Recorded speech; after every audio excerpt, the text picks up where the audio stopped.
o homem de mais sorte da Babilônia. À frente de sua caravana vem orgulhosamente montado Shahu-Nada, o mais importante comerciante da Babilônia. Ele gosta de roupas finas e está usando uma túnica elegante e cara. Gosta de animais de classe e está montando seu vigoroso garanhão árabe. Quem quer que o contemplasse dificilmente adivinharia sua avançada idade. E certamente ninguém teria suspeitado de que por dentro, ele se achava bastante preocupado. A viagem desde Damasco é longa, e não tem conta as adversidades do deserto. Ele não pensava nelas. As tribos árabes são ferozes e ávidas por pilhar caravanas ricas. Ele não as temia, pois seus muitos guardas montados eram uma segura proteção. O que o enchia de inquietação era o jovem a seu lado, que estava trazendo de Damasco. Tratava-se de Adam Gula, o neto de um velho sócio, Arad Gula, a quem se sentia ligado por uma dívida de gratidão que nunca poderia ser paga. Gostaria de fazer algo pelo rapaz, mas, quanto mais pensava nisso, mais lhe parecia difícil por causa do próprio jovem. Vendo os anéis e os brincos do jovem, pensou de si para consigo. Ele acha que joias são para homens, embora tenha o mesmo rosto enérgico do avô, mas este não usava túnicas tão berrantes.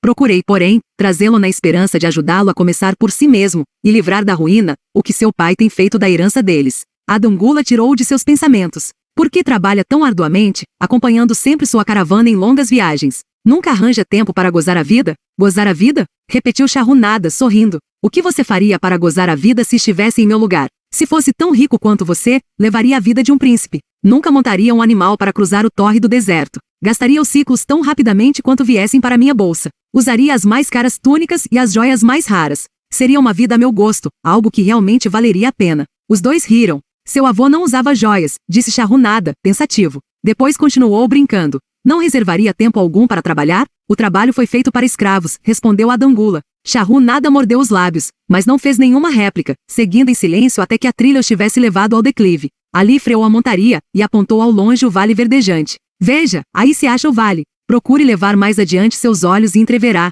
ainda indistintamente, as muralhas da Babilônia. A torre é o templo de Bel. Se tiver olhos de lince, perceberá inclusive a fumaça que sobe do fogo perene instalado em seu topo. A Babilônia é assim? Sempre almejei conhecer a mais rica cidade em todo o mundo, comentou Adam Gula. A Babilônia, onde meu avô começou sua fortuna. Quem dera ele ainda estivesse vivo. Não deveríamos ser tão apressados. Por que deveria o espírito dele ficar na terra, além do tempo que lhe foi reservado? Você e seu pai podem muito bem prosseguir as boas coisas que ele fez. Ai de mim, nenhum de nós dois possui os talentos de meu avô. Nem papai nem eu conhecemos seu segredo para atrair os dourados ciclos. Shahu-Nada não respondeu, mas, pensativo, afrouxou a rédea e deixou sua montaria descer o declive na direção do vale. Atrás dele seguia a caravana numa nuvem de poeira avermelhada. Algum tempo depois alcançavam a estrada real e dobravam ao sul, através das fazendas irrigadas. 3 velhos homens arando um campo despertaram a atenção de Shahu-Nada. Pareciam estranhamente familiares. Que coisa mais ridícula! Ninguém passa 40 anos depois por um campo e encontra os mesmos homens arando o terreno.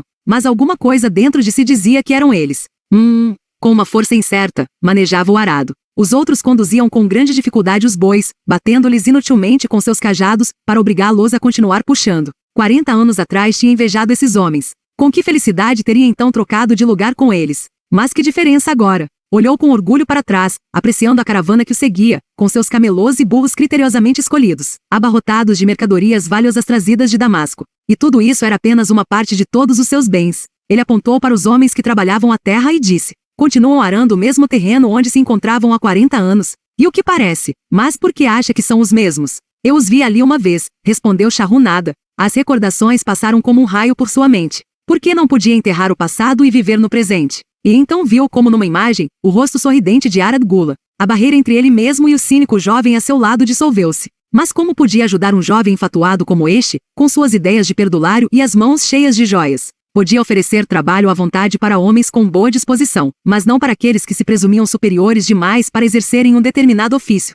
Entretanto, devia a Arad Gula a obrigação de fazer realmente alguma coisa, não uma tentativa sem entusiasmo. Ele e Arad Gula nunca tinham agido desse modo, não eram dessa espécie de homens. De repente veio-lhe à cabeça um plano. Havia objeções. Tinha que levar em conta sua própria família e sua posição. Seria uma coisa cruel e agressiva. Homem de decisões rápidas, pôs de lado as objeções e resolveu agir. Estaria interessado em saber como seu conceituado avô e eu mesmo formamos uma sociedade que se mostrou bastante lucrativa? Perguntou ele. Por que não me conta só como conseguiu os dourados ciclos? É tudo o que preciso saber, aparou o jovem. Shahu-Nada ignorou a resposta e continuou. Vamos começar por esses homens que vimos trabalhando a terra. Eu podia ter então a sua idade. Quando a coluna em que me encontrava se aproximou, o velho e bom Megido, o fazendeiro, zombou da maneira desajeitada com que eles usavam os instrumentos. Megido estava acorrentado junto a mim, Olhe para esses companheiros preguiçosos, protestou ele. O que maneja o arado não faz o menor esforço para abrir sulcos profundos, nem os batedores conseguem manter os bois na linha certa. Como podem esperar uma boa colheita arando de tal forma?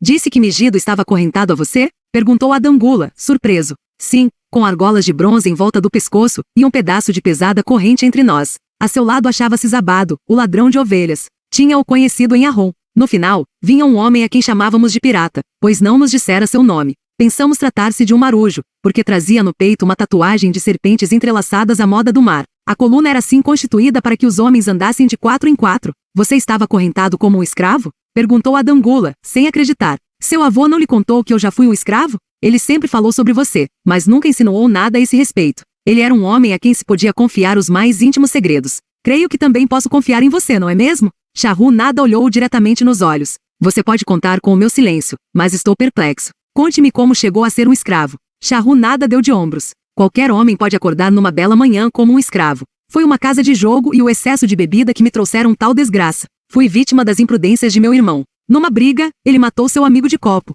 Meu pai me entregou à viúva, desesperado para proteger meu irmão contra o braço da lei. Como depois ele não tivesse conseguido dinheiro suficiente para libertar-me, a mulher, raivosa, me vendeu para um mercador de escravos. Que vergonha e injustiça! Protestou Adangula. Mas, diga-me, como conseguiu ganhar a liberdade? Calma, chegaremos lá. Ouça primeiro a história. Quando passamos, esses homens que estavam trabalhando a terra zombaram de nós. Um deles tirou o chapéu rasgado da cabeça e fez uma mesura, quase gritando: Bem-vindos à Babilônia, hóspedes do rei. Ele os espera nas muralhas da cidade, onde o banquete é farto, tijolos de lama e sopa de cebolas. E todos eles riram ruidosamente. Pirata encolerizou-se e xingou-os. Que querem dizer com isso? Que o rei nos espera nas muralhas? Perguntei-lhe. Que vamos para as muralhas da cidade carregar tijolos até que nossas costas se quebrem. Talvez eles o surrem até a morte antes que os próprios tijolos acabem com você. Mas eu não deixarei que me batam. Eu os matarei. Megido tomou a palavra.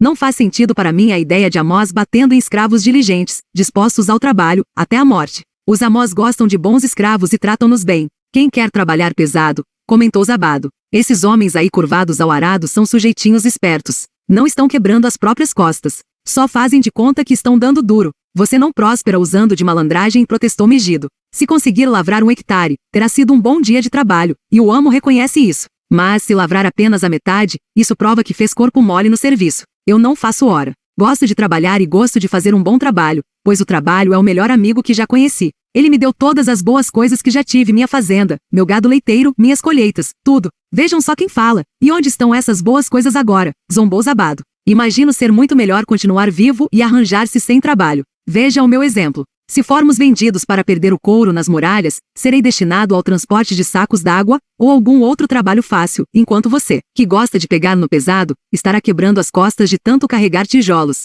Com um riso idiota, ficou em silêncio de novo. O terror apoderou-se de mim naquela noite. Não pude conciliar o sono. Aproximei-me da corrente mestra e quando os outros dormiam, atraí a atenção de Godoso, que era o primeiro a ficar de vigia. Ele era um daqueles bandidos árabes, espécie de tratante que, além de roubar o dinheiro da vítima, não hesita igualmente em cortar-lhe a garganta. Diga-me, Godoso, sussurrei, quando chegarmos à Babilônia, seremos vendidos para trabalhar nas muralhas? Por que quer saber? Perguntou ele, cautelosamente. Mas não está vendo logo. Insisti. Sou jovem. Quero viver. Não quero trabalhar nem ser espancado até a morte nas muralhas. Tenho alguma chance de encontrar um bom amo? Ele sussurrou de volta. Vou lhe contar uma coisa. Você é um bom camarada. Não perturba Godoso. Estive muitas vezes no mercado de escravos. Agora, ouça. Quando os compradores aparecerem, diga-lhes que é um bom trabalhador e que gosta de trabalhar muito para um bom amo. Faça com que eles queiram comprá-lo. Do contrário, já no outro dia estará carregando tijolos, dando um duro dos diabos. Depois que ele se afastou, deitei-me na areia quente, olhando as estrelas e pensando em trabalho.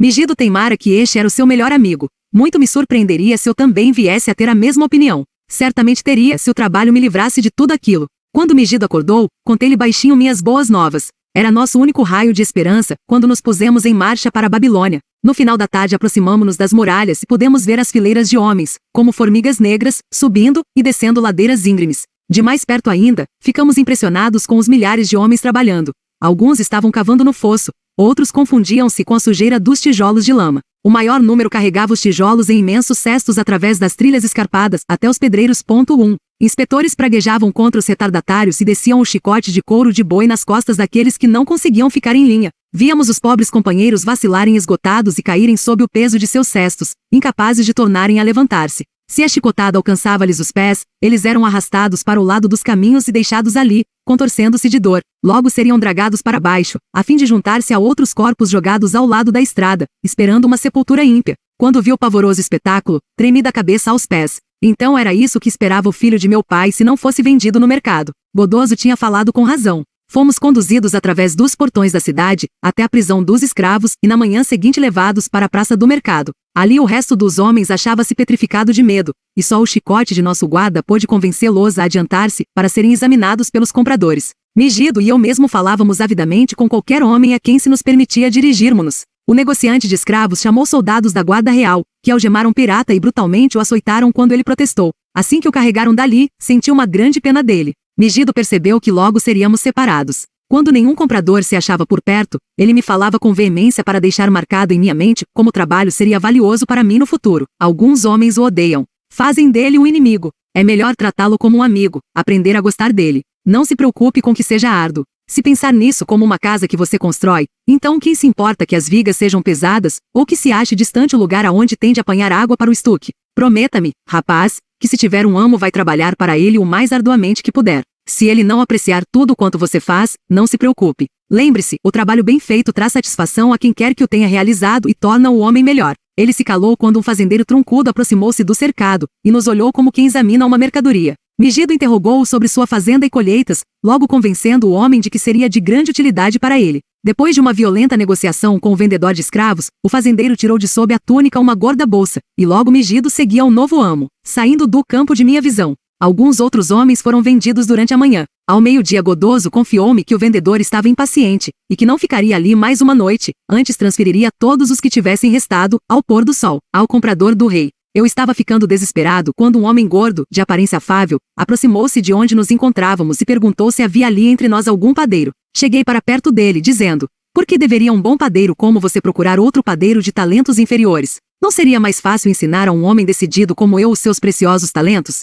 Olhe para mim, sou jovem, forte e amante do trabalho. Dê-me uma chance, e farei o impossível para ganhar ouro e prata para o seu bolso. Ele ficou impressionado com minha boa disposição, e começou a negociar com o vendedor, que não tinha reparado em mim desde que me comprara, mas que agora gabava com eloquência minhas habilidades, saúde e boa constituição. Senti-me como um boi gordo sendo vendido a um açougueiro. Por fim, para minha alegria, o negócio foi fechado. Saí dali seguindo meu novo mestre, achando que era o homem de mais sorte na Babilônia. O novo lar era muito a meu gosto. Nananai, meu amo, ensinou-me a moer a cevada na pedra redonda que ficava no pátio, a pôr e acender a lenha no forno, e a reduzir a um pó finíssimo a farinha de gergelim para os bolinhos de mel. Eu tinha um leito no barracão onde eram guardados os cereais. Uma velha escrava que servia como governanta, Svasti, alimentava-me convenientemente e estava satisfeita com minha boa vontade em ajudá-la nas tarefas mais duras. Ali estava a chance há muito esperada de mostrar-me útil a meu amo, e quisessem os deuses, de encontrar um meio para ganhar a liberdade. Pedi a Nananai que me ensinasse a fazer a massa do pão e assá-lo.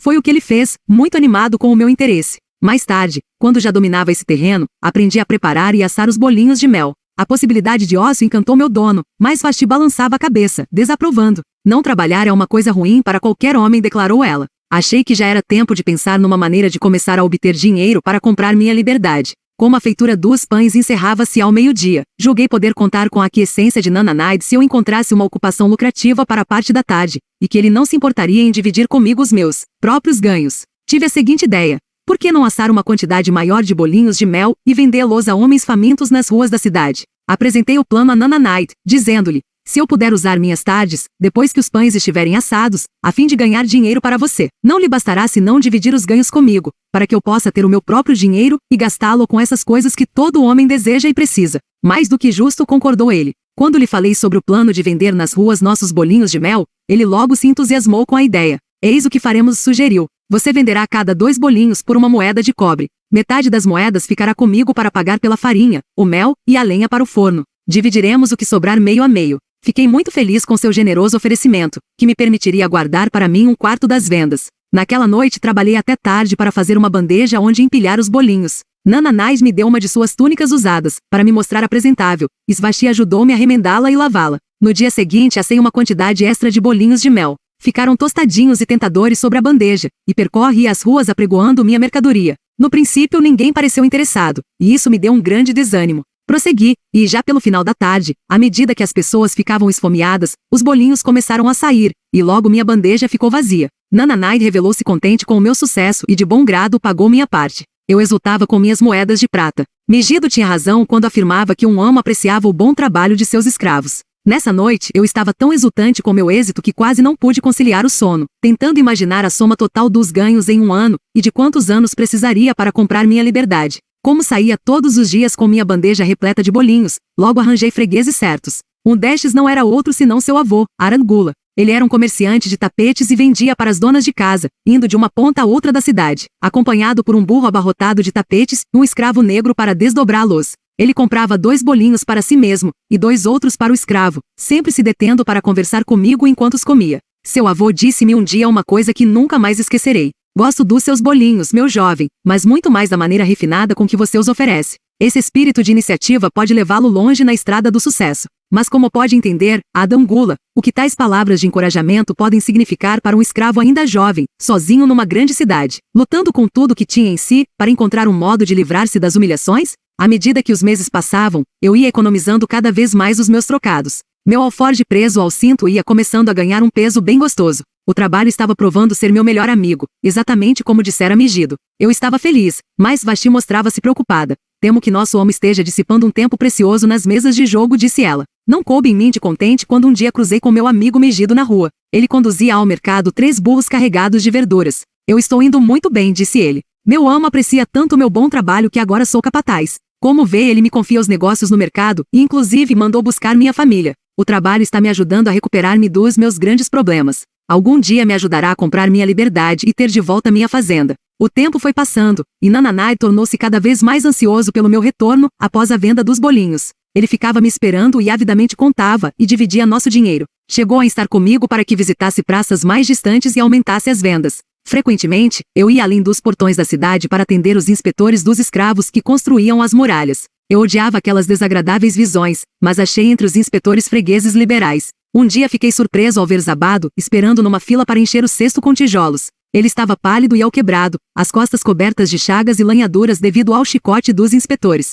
Tive pena dele e estendi-lhe um bolinho que ele devorou imediatamente como um animal faminto. Percebendo seu olhar guloso, corri antes que me arrebatasse a bandeja. Por que trabalha tão arduamente? Perguntou-me um dia Arangula. Quase a mesma pergunta que você me fez hoje, lembra-se? Contei-lhe o que Megido dissera sobre o trabalho e, como este estava provando ser meu melhor amigo. Mostrei-lhe com orgulho meu alforje repleto de moedas, acrescentando que economizava a fim de comprar minha liberdade. Quando estiver livre, o que fará?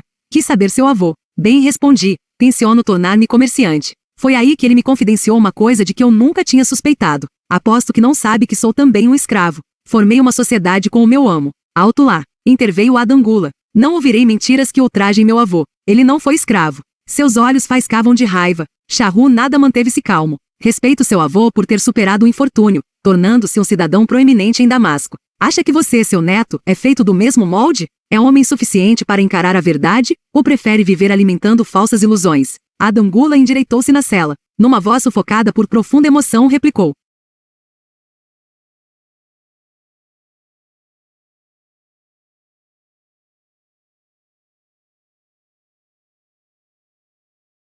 Meu avô foi estimado por todos. Seus dons eram incontáveis. Numa época de fome, foi seu ouro que comprou cereais no Egito, foi sua caravana que os trouxe para Damasco, distribuindo-os para que as pessoas não morressem de inanição. Agora você está me dizendo que ele não passava de um desprezível escravo na Babilônia. Tivesse permanecido como escravo na Babilônia, teria muito bem podido ser desprezível. Quando, porém, através de seus próprios esforços, tornou-se um grande homem em Damasco, os deuses realmente condoeram-se de seus infortúnios e dedicaram-lhe todo o respeito celeste. Depois de ter me contado que era um escravo, continuou Shahrukh nada, explicou como estivera ansioso para ganhar sua liberdade. Agora que tinha o dinheiro para comprá-la, estava muito confuso quanto ao que devia fazer. Havia muito não fazia boas vendas, temia deixar a proteção de seu amo. Condenei sua indecisão. Não fique grudado por muito tempo a seu amo. Experimente novamente a sensação de ser um homem livre. Haja e obtenha êxito como um homem livre. Decida o que deseja realizar, e então o trabalho o ajudará a fazê-lo. Ele seguiu seu caminho, dizendo estar contente por eu tê-lo censurado por sua covardia. 2. Um dia fui novamente além dos portões da cidade,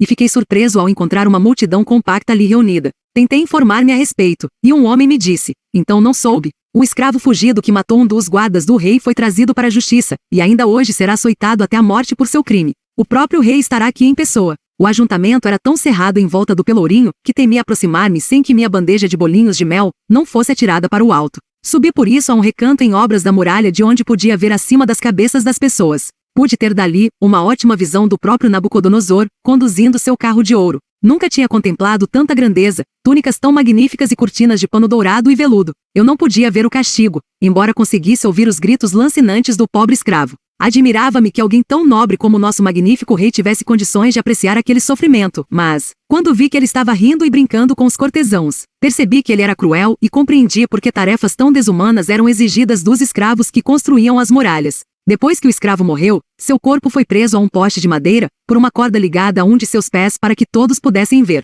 Como a multidão começava a desfazer-se, cheguei mais perto. Sobre o peito cabeludo do supliciado reconheci a tatuagem das 2 serpentes entrelaçadas. Era pirata. Na próxima vez que encontrei Araigula, ele era um homem mudado. Cumprimentou-me cheio de entusiasmo. Veja, o escravo que você conheceu é agora um homem livre. Havia mágica em suas palavras. Minhas vendas e meus lucros cresceram. Minha esposa não cabe em si de contente. Ela era uma mulher livre, sobrinha de meu amo. Ela deseja bastante que nos mudemos para outra cidade onde ninguém saiba que já fui um escravo. Desse modo, nossos filhos estarão livres de censuras devido ao infortúnio do pai. O trabalho se tornou meu melhor esteio. Capacitou-me a recuperar a confiança e minha habilidade para vender. Fiquei satisfeito em ter podido pagar-lhe, ainda que de modo tão simples, o encorajamento que ele tinha me dado. Uma noite, Svasti me procurou profundamente abalada. Seu amo está com problemas. Temo por ele. Há alguns meses vem perdendo grandes somas nas mesas de jogo. Não está pagando ao fazendeiro pelos cereais nem pelo mel. Não está pagando ao emprestador de dinheiro. Eles estão revoltados e ameaçam-no. Por que devemos nos preocupar com suas loucuras?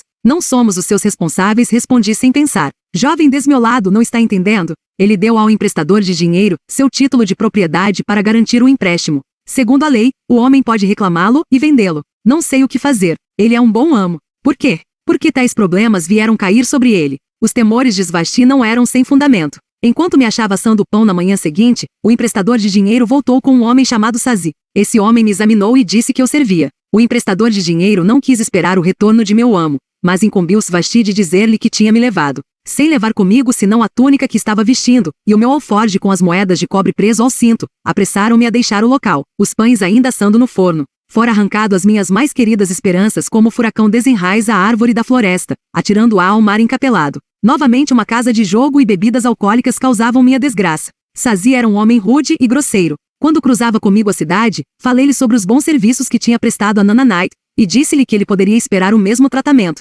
Sua resposta foi totalmente desencorajadora. Não gosto deste trabalho. Meu amo não gosta dele. O rei determinou que ele me destinasse à construção de uma seção do Grande Canal. O amo me pediu que comprasse mais escravos, trabalhasse arduamente e acabasse rápido com a obra. Ora, como pode algum homem acabar rapidamente uma obra grande como aquela? Imagine um deserto sem árvore alguma, apenas pequenos arbustos e um sol queimando com tal fúria que a água em nossos barris já não prestava, de tão quente, para matar nossa sede. Imagine agora filas de homens descendo aos profundos buracos escavados dali, trazendo pesados cestos de areia fofa através de caminhos poeirentos, da manhã até a noite. Imagine a comida servida em gamelas onde todos comiam juntos como porcos. Não tínhamos tendas nem palha para as camas. Foi essa a situação em que me achei. Enterrei meu alforje num lugar marcado, meio descrente de que no futuro viesse a desencavá-lo. Nos primeiros tempos trabalhei com boa vontade, mas, à medida que os meses se arrastavam, senti meu ânimo fraquejar. Então a febre tomou conta do meu corpo exausto. Perdi o apetite e mal podia levar à boca pedaços de carneiro e verduras.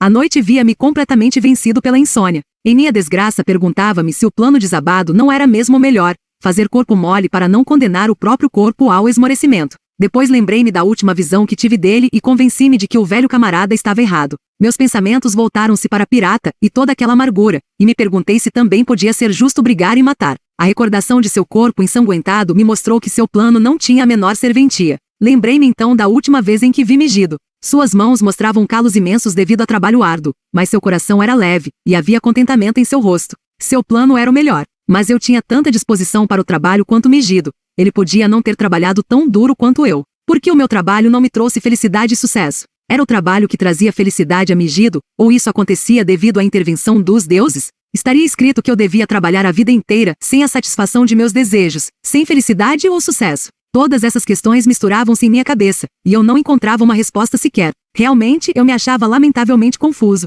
Vários dias depois, quando já parecia que me encontrava no limite de minha resistência, ainda sem atinar com qualquer solução, Sazi me procurou. O mensageiro veio em nome de meu mestre buscar-me para me levar de volta à Babilônia. Desenterrei meu precioso alforje, enrolei-me nos restos andrajosos de minha túnica, e segui caminho, montado atrás do mensageiro. À medida que progredíamos, os mesmos pensamentos de um furacão atirando-me de um lado para outro assaltaram meu cérebro nervoso. Eu parecia estar vivendo as misteriosas palavras de uma canção de Arron, minha cidade natal, atacando um homem como um redemoinho, conduzindo-o como uma tempestade, cujo curso ninguém pode seguir, cujo destino ninguém pode prever. Estava destinado a ser sempre punido em razão de algo que desconhecia? Que novas desgraças e decepções me aguardavam? Quando entramos no pátio da casa de meu mestre, imagine minha surpresa quando vi Ardgula me esperando. Ele me ajudou a apear e me abraçou como a um irmão há muito desaparecido. Quando nos pusemos a andar em direção ao interior da casa, quis ir atrás dele como um escravo deve seguir o amo, mas ele não me permitiu fazê-lo. Passou o braço pelo meu ombro, dizendo: procurei-o por toda parte.